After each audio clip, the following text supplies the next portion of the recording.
Oi pessoal, como é que vocês estão? Como é que tá sendo esse período de férias aí em casa? Tá tudo certo? Vocês estão bem? Todo mundo em casa, lavando a mão certinho, cuidando da higiene? Espero que vocês estejam bem. Estou morrendo de saudade de estar na sala de aula fazendo bagunça com todo mundo. Espero que vocês estejam respeitando todas essas normas que estão pedindo pra gente fazer agora. É muito importante ficar em casa. Tem um vírus solto aí, né? Então é muito importante que a gente siga todas as orientações e principalmente escute os nossos pais, que são pessoas que já sabem mais ou menos do que está acontecendo no mundo inteiro. Assim como a gente também tem estudado sobre essas doenças que os vírus nos transmitem, certo? Bom, nesse período agora de pandemia, que é esse vírus que toma conta do mundo inteiro, a gente vai ter aula assim. Eu aqui da minha casa e vocês aí da casa de vocês.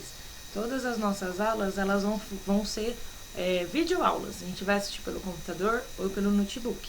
Então, todo dia vai ter um vídeo da Sheili lá na telinha para vocês assistirem, tá? A primeira coisa que eu quero dizer para vocês é que, assim, para nossa aula dar certo, a gente precisa se organizar. Vocês lembram que na sala de aula, todos os dias a tia colocava lá no canto da lousa uma rotina? Naquele caderninho que todo mundo gostava de riscar. Lembra? Então, a primeira tarefa dessa semana vai ser montar aquela rotina. Todos os dias, o primeiro videozinho da Sheili vai estar aqui eu, nesse fundinho no meu quarto, e eu vou mostrar pra vocês a rotina do dia, o que a gente vai fazer, tá certo? Sabe as atividades do livro que a gente fazia na escola? A gente também vai continuar fazendo em casa. Vocês vão receber aí, já receberam os livros da escola. Espero que tenham gostado da minha cartinha, que eu mandei uma cartinha para todo mundo, que vocês estejam bem e preparados para começar as aulas dessa forma. É novidade para todo mundo, ninguém conhece muita coisa. Eu também demorei um pouquinho para aprender a fazer um vídeo, tá? Mas agora tá tudo certo. E a gente vai continuar aprendendo e tendo aula dessa forma, tá certo? Por isso é muito importante a gente se organizar. A gente vai ter uma rotina de estudo e vocês precisam colocar isso na rotina do dia, tá certo? É importante vocês montarem isso com o papai e com a mamãe e também preparar um lugar para que vocês possam ver os vídeos e fazer as tarefas. A gente vai continuar fazendo isso normalmente. Ai, Tcheli, mas vai surgir muita dúvida. Eu tenho certeza que todo mundo vai ter dúvida. Todo mundo, assim como eu, tá certo? Mas a gente aos poucos vai resolvendo as dúvidas. Se for dúvida sobre conteúdo, sobre atividade que vocês não entenderem, eu vou ensinar vocês como que vocês vão me perguntar isso, de que forma isso vai ser feito, tá bom? Mas por enquanto, o que eu queria que vocês entendessem é que eu sempre vou aparecer aqui nessa telinha, tá? Explicando como que vai ser o nosso dia. Nós vamos ter aula de língua portuguesa, de inglês, de matemática, de geografia, ciências, história, artes, normal, tá certo? E a gente vai continuar fazendo as nossas brincadeiras também, como a gente faz dentro da sala de aula. E quem sabe uma hora a gente não pode até marcar de se ver pela telinha do celular, tá certo? Então, hoje é o primeiro dia, é muita novidade e eu vou ensinar vocês como que a gente vai aprender a ver as coisas que vão acontecer no livro. Eu vou mostrar agora pra vocês como que vai aparecer o livro e a tia lá aí na tela de vocês, tá certo? Pra gente aprender a fazer as atividades certinho. Espero que vocês consigam acompanhar e qualquer dúvida é só me chamar, tá bom? Igualzinho na escola. Olha só, que legal. Vocês têm aí no computador o meu videozinho e agora vocês vão acompanhar a videoaula. Essa tela que aparece no fundo é o livro de vocês, o de língua portuguesa. Vocês têm esse livro na mão e eu vou ter ele no computador, para ficar mais fácil para a gente acompanhar as tarefas. E eu sempre vou aparecer aqui na telinha para ajudar vocês a fazerem as atividades. A gente vai retomar da onde a gente parou na última aula. A gente parou lá na página 34. Então, você vai pegar seu livro de língua portuguesa agora e abrir lá na página 34. A gente vai começar uma unidade nova, a unidade número 2. E essa unidade 2, ela vai falar sobre gente bem brasileira. Então, olha só o que Pitanguá vem falar pra gente. Os povos indígenas são os habitantes mais antigos do Brasil. Eles já estavam aqui muito antes dos primeiros colonizadores chegarem em 1500, desculpa. Os indígenas brasileiros possuem grande diversidade de tradições, idiomas e costumes. Então, olha que bacana. Ele traz a apresentação de vários costumes indígenas. Quais os costumes indígenas que vocês estão identificando nessa imagem? Observe essa imagem e vê, olha que legal, quanta coisa tem aí. Essa imagem, ela vai trabalhar sobre os costumes indígenas, sobre as lendas indígenas, e a gente vai entender um pouquinho mais sobre cada uma desses mitos, dessas lendas, de todo o significado da cultura indígena, tá certo? Então, ali na página inicial, a gente tem algumas perguntinhas. O que você sabe sobre os indígenas brasileiros? Que hábitos indígenas você consegue identificar nesta imagem? Você considera que os indígenas vivem num modo diferente do seu? Explique seu ponto de vista.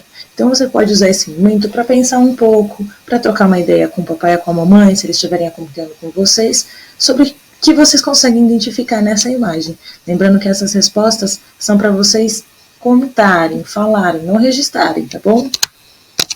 Mudando para a próxima página.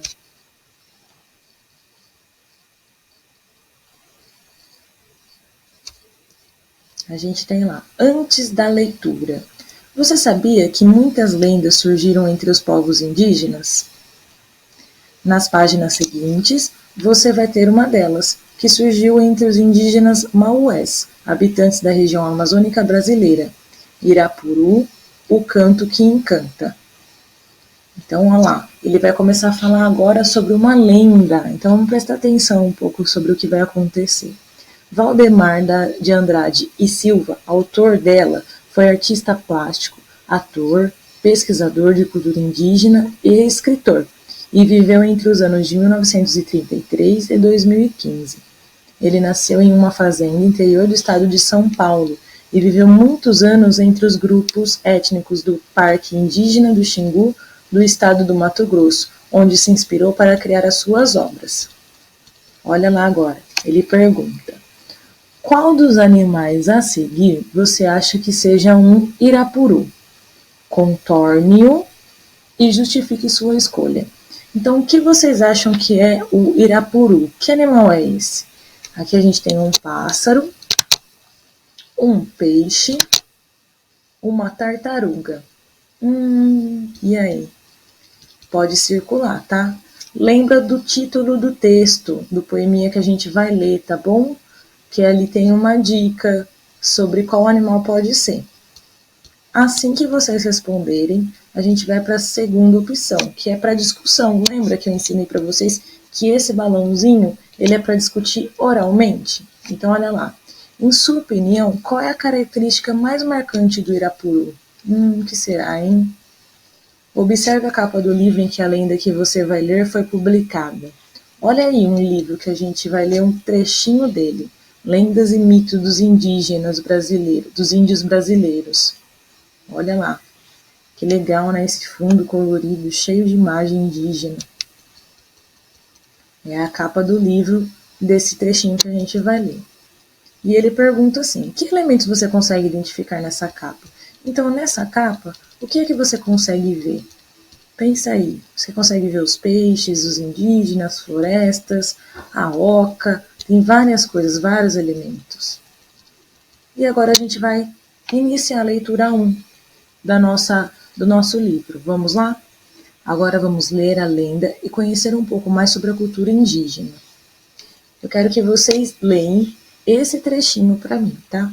Lê para mim aí, em voz silenciosa, como a gente faz na escola.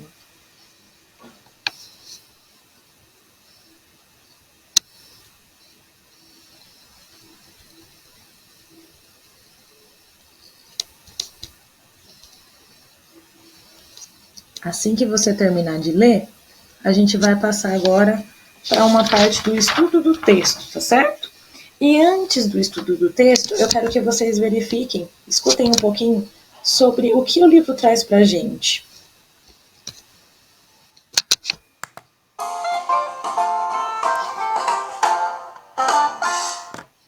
O canto da flauta mágica. Havia na tribo um jovem que tocava maravilhosamente flauta. Apelidaram-no até de Catuboré, que significa a flauta mágica. Não era bonito, nem tinha especial charme, mas por causa dos sons melodiosos de sua flauta era cobiçado por quase todas as meninas casadouras. No entanto, somente a simpática Mayná conseguira conquistar seu coração. Marcaram o casamento para a primavera, quando na mata florescem as quaresmeiras roxas e amarelas e os fedegosos se enchem de vermelho. Mas aconteceu uma tragédia. Certo dia, Catuboré, o flauta mágica, saiu para a pesca num lago, distante da maloca. Escureceu e ele nada de chegar. Mayná e suas amigas passaram a noite em claro, com o coração apertado de preocupação e de maus pressentimentos. No dia seguinte, a tribo inteira se mobilizou procurando-o por todos os caminhos. Finalmente, não muito distante do lago, encontraram o flauta mágica morto e enrijecido ao pé de uma grande árvore. Logo entenderam, uma serpente venenosa lhe havia picado mortalmente a perna. Todos choraram copiosamente, de modo especial Mayná e as moças que tanto apreciavam os sons maravilhosos de sua flauta.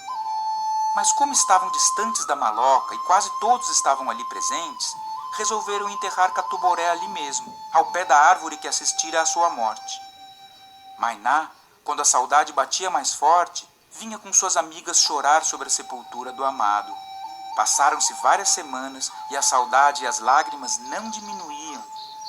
A alma de Catuboré, vendo a tristeza da namorada, não conseguia também ficar em paz. Chorava junto e lastimava o seu infortúnio. Pediu então ao espírito da mata que o transformasse num pássaro, mesmo que fosse pequenino e feio, contanto que fosse cantador, capaz de consolar Mayná. E foi transformado então no Irapuru. Ele é parecido com Catuboré, pois não tem especial beleza, mas canta como ninguém na floresta, num som semelhante ao da sua flauta.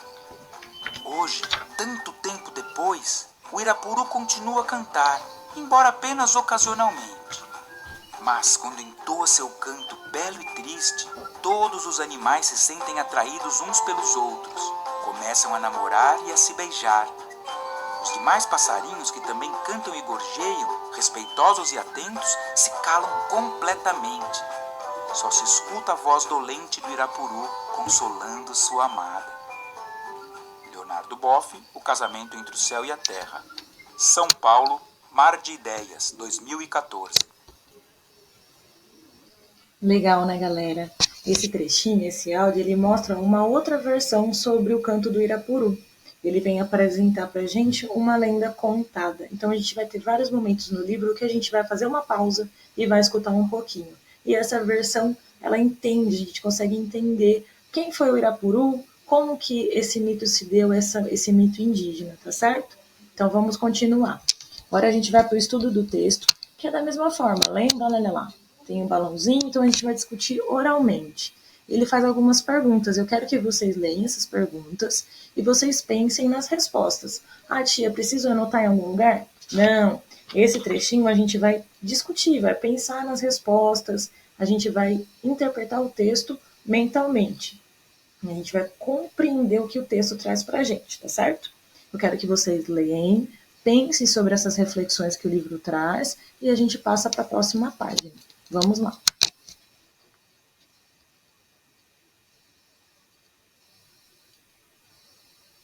Bom, a próxima página, ela traz perguntas. Nesse caso, a gente vai começar a responder e escrever no livro, tá certo? Então, ele traz lá, olha lá. O que significa a palavra Catuboré? Por que o jovem indígena ganhou esse nome? A gente vai ler o texto e vai buscar a resposta para essas perguntas, tá? Catuboré iria se casar com Mayná. Por que o casamento não chegou a acontecer? Vamos lá de novo no texto e responde essa pergunta.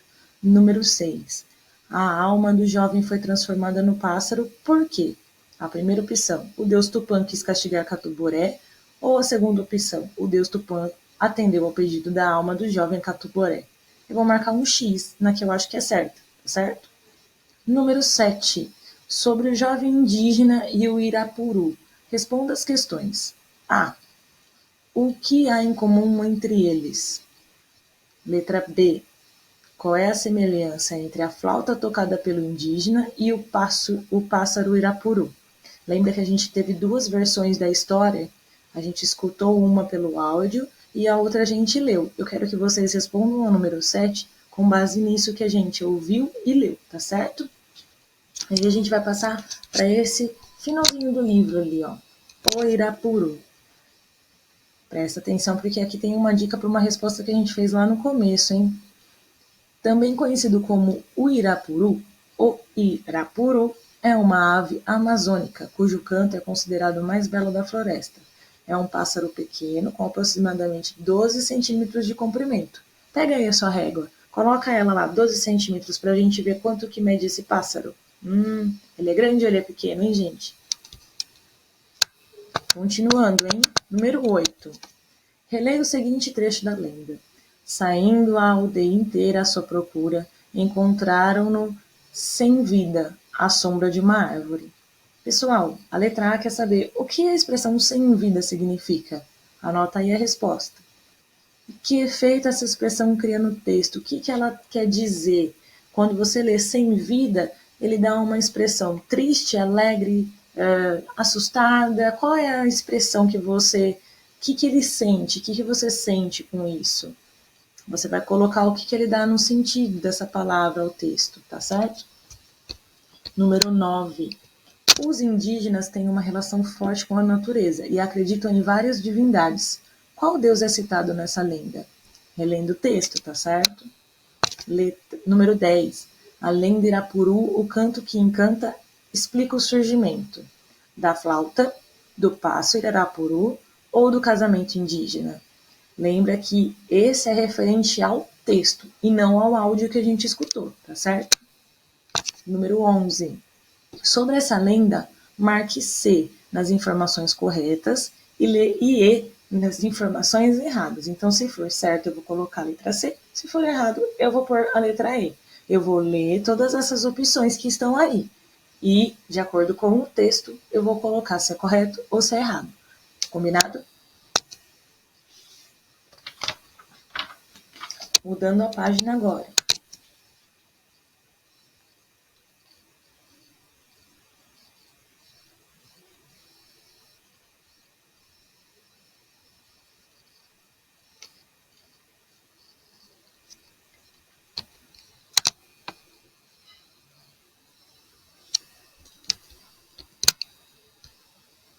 Bom, pessoal, quando você responder essa última questão, vocês estão livres, livres das atividades. Eu peço que vocês releem o texto, ouçam o vídeo mais uma vez, aos poucos vão tirando as dúvidas. Eu sempre vou fazer nessa dinâmica, tá certo? Eu vou ler todas as perguntas, vou levantando alguns questionamentos que podem surgir e depois vocês vão fazer essa atividade. Ou, se preferirem, podem ir fazendo enquanto eu vou falando. Não esquece de dar pause no vídeo, responder a pergunta e depois voltar, tá certo? Na próxima aula, a gente faz a correção dessa atividade e passa para outro conteúdo, ok?